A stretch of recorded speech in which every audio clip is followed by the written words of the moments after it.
Question 28 को पूछा हुआ क्वेश्चन है 28 जैन को। अब इस क्वेश्चन को जरा एक बार पढ़ते हैं। मैट्रिसेस का सवाल है और साथ में इन्होंने सेट थ्योरी भी यहाँ पे ले आए हैं। ठीक है, तो M इज अ मैट्रिक्स जो इस एलिमेंट से मिलके बनाई गई है। ठीक है, अब एक मैट्रिक्स S1 है। S1 क्या है? S1 में एलिमेंट है A और A कैसे बनाया गया है? A equal to A dash, मतलब S1 कैसे बनाया गया है?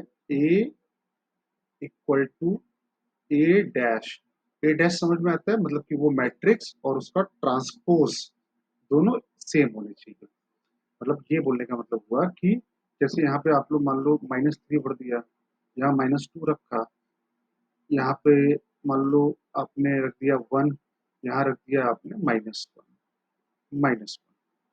तो ट्रांसपोज का क्या मतलब होता है कि -2 यहाँ पे आएगा, यहाँ मान लो आपने रख दिया 1 तो यहाँ पर भी आएगा 1, यहाँ भर दिया आपने 2 तो यहाँ पर भी आएगा 2। ऐसी कितनी मैट्रिक्स बनेंगी ये पूछा गया है कि जहां पर ए बराबर ए डैश हो जाए। क्लियर? तो हम लोग ट्राई करते हैं इसको बनाने के लिए। देखो, इस एलिमेंट को भरने के कितने तरीके होंगे? 5 तरीके। भाई यहाँ तो कुछ भी आ सकता है, -3, -2, -1, 1, 2 कुछ भी आ सकता है। इसको भरने के भी 5 तरीके, इसको भरने के भी 5 तरीके। तो डायगनल्स जो एलिमेंट है उनको भरने के 5 इंटू 5 इंटू 5। करेक्ट? अब आते हैं इसको भरने के, इसको भी भरने के टोटल 5 तरीके, इसको भी भरने के 5 तरीके और इसको भी भरने के 5 तरीके। अब इसको भरने का एक ही तरीका, क्योंकि भाई जो यहाँ लिखा है वही यहाँ आना चाहिए। इसको भी भरने का एक ही तरीका और सिमिलरली इसको भी भरने का एक ही तरीका। तो 5 इंटू 5 इंटू 5, टोटल 5 की पावर 6 वेज आ गए। मतलब S1 में कितने एलिमेंट आ सकते हैं? टोटल 5 की पावर 6 एलिमेंट आ सकते हैं। आई होप सबको समझ में आया होगा। अब बात करते हैं S2 की। S2 क्या कहता है? A बराबर -A डैश। A बराबर -A डैश का मतलब क्या हुआ? इसको बोलते हैं वैसे स्क्यूसिमेट्रिक मैट्रिक्स बोलते हैं। मतलब A बराबर -A डैश का क्या मतलब हुआ कि डायगोनल एलिमेंट 0 होने चाहिए। क्या होने चाहिए? डायगोनल एलिमेंट 0 होने चाहिए। तो 0 तो हमको कहीं पर दिए ही नहीं गए। जो हमारे पास एलिमेंट है उसमें कौन है? -3 है, -2 है, -1 है, 1 है, 2 है। तो 0 तो आ ही नहीं सकता। मतलब यहाँ से कितने केसेस निकल के आए? 0 केसेस। तो क्योंकि पॉसिबल ही नहीं है कि डायगोनल में 0 आ जाए। अब हम S3 की बात करते हैं। तो S3 में क्या होगा? S3 में बोला गया है डायगोनल एलिमेंट का सम। डायगोनल एलिमेंट का सम मतलब कि ये बोलना चाह रहा है A11, A22, A33, इसका सम 0 आना चाहिए। बाकी कोई कैसे भी भरे, लेकिन डायगोनल एलिमेंट का सम क्या आना चाहिए? 0 आना चाहिए। ये ऐसा यहाँ पे बोलना चाह रहा है। अब डायगोनल एलिमेंट 0 कैसे आएंगे? डायगोनल एलिमेंट को 0 लाने का क्या क्या तरीका हो सकता है? डायगोनल एलिमेंट में यहाँ पे 1 भर दो, यहाँ पे 2 भर दो और यहाँ पे -3 भर दो। करेक्ट है? या फिर ऐसा कर सकते हैं कि यहाँ पे 1, यहाँ पे 1 और यहाँ पे -2। ऐसा भी कर सकते हैं, यहाँ -1, यहाँ -1 और यहाँ पे 2। और कोई तरीका बन सकता है डायगोनल एलिमेंट 0 आ जाए? तो और तो तरीका नहीं, यहाँ पे हमको विजिबल नहीं हो रहा है। अब जरा देखिए, डायगोनल में हमने क्या भरा? 1, 2 और -3। ये तीनों आपस में अरेंज होंगे फैक्टोरियल 3 तरीके से। अब इसको भरने के मेरे पास कितने तरीके हुए? 5 ही तरीके होंगे। इसको भरने के भी 5 तरीके, इसको भरने के भी 5 तरीके, इसको भरने के भी 5 तरीके, इसको भरने के भी 5 तरीके और इसको भरने के भी 5 तरीके। भाई डायगोनल में कंडीशन थी तो डायगोनल को मैंने यहाँ पे 1, 2 और -3 से भर दिया। बाकी सबको भरने के 5-5 तरीके। टोटल कितना हुआ? 5 की पावर 6 तरीका।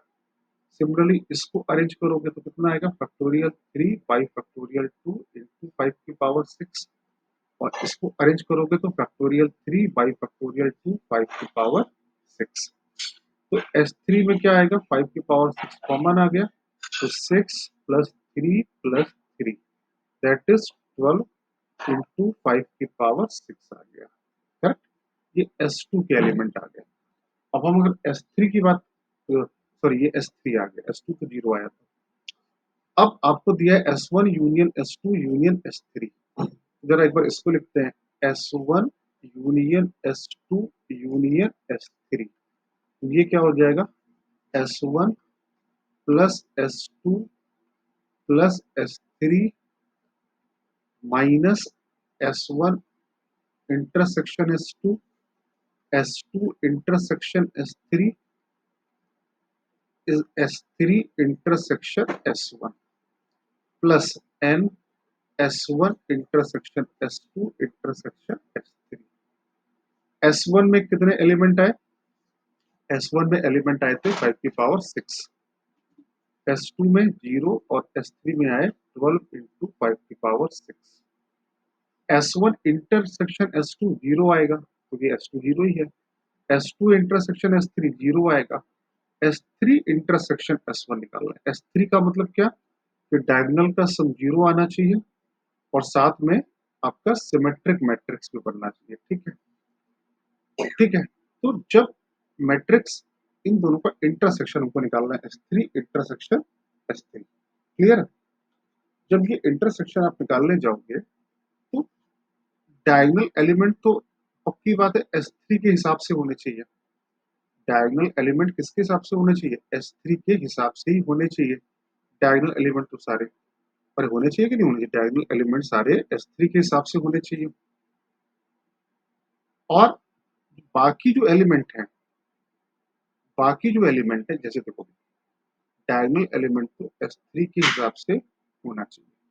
तो डायगोनल एलिमेंट S3 के हिसाब से है, इसको भरने के हमने 12 तरीके निकाले थे। अरे भाई ये एलिमेंट ऑब्वियस सी बात है S1 में भी हो सकते हैं, क्योंकि भाई यहाँ पर सिमेट्रिक मैट्रिक्स में अगर आपने 1 2 और -3 डाल दिया तो कोई दिक्कत नहीं है। अब बाकी इसको भरने के 5 तरीके, इसको भरने के 5 तरीके और इसको भरने के 5 तरीके, तो क्या आएगा 5 की पावर 3। आयु सबको समझ में आया होगा, और ये वाला पार्ट फिर 0 आ जाएगा। अब इन सब का यूनियन क्वेश्चन में कितना गिवन है, 125 अल्फा, 125 अल्फा। तो 125 अल्फा, 5 की पावर 6 कॉमन आया तो ये 12 और एक 13 -12 इंटू 5 क्यूब, पूरे में 5 क्यूब कॉमन ले लो, तो 125 इंटू 13 -12, तो 5 क्यूब 13 पंचे 65, 5 6 13 दूनी 26 6 32 3 13 एकदम 13 और 3 16 -12, तो कितना आया 5 125 अल्फा के बराबर है। 125 से 125 कैंसल, तो ये बचा 1613 अल्फा की वैल्यू 1613। आई होप सबको समझ में आया होगा ये क्वेश्चन। ये एक अच्छा सवाल है, पेपर के प्रेशर में ये क्वेश्चन सॉल्व करना एक टफ जॉब है।